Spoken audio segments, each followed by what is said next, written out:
Hi good evening friends, তোমরা সবাই কেমন আছো? আজকে দুপুরে বানিয়ে নিয়েছিলাম একটুখানি পনিরের তরকারি, যেটা বেসিক্যালি আমি দুধ ফুদ দিয়ে বানাই। তো তোমরা দেখতে থাকো ভিডিওটা।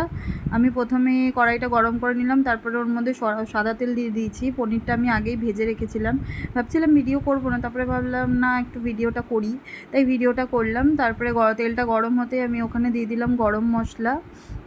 গরম মশলাগুলো এখানে রেখেছি, এবার তেলটা গরম হবে, ওর মধ্যে ছেড়ে দেবো গরম মশলাটা। গরম মশলাটা দিয়ে একটু নাড়াচাড়া করে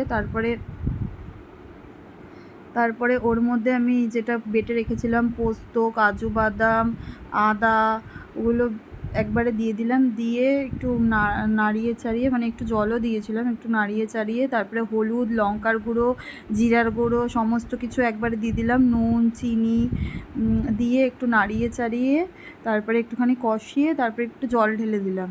জল ঢেলে তারপরে ওটা যখন টকবক করে ফুটবে তারপরে পনিরগুলো ওর মধ্যে দিয়ে দেওয়া হবে। তোমরা দেখতে থাকো ভিডিওগুলো, কেমন লাগছে অবশ্যই অবশ্যই অবশ্যই জানিও।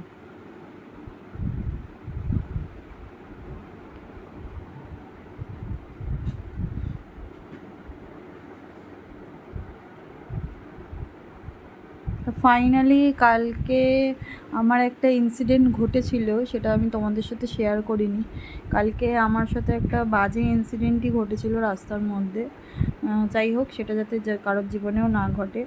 যাই হোক, আমার পনিরটা রেডি হয়ে গেছে, এবার পনিরটা ফুটছে। দেন আমি দুপুরের রেসিপিটা তোমাদের বলছি। ভাত হয়েছে, আর হলো এখানে পটল সর্ষে হয়েছে, আর হলো পনিরের তরকারি, আর হলো সোয়াবিন, আর হলো মানে ডাল। অনেকে বলে রান্না করতে ভালো লাগে না, আমার তো ভালোই লাগে।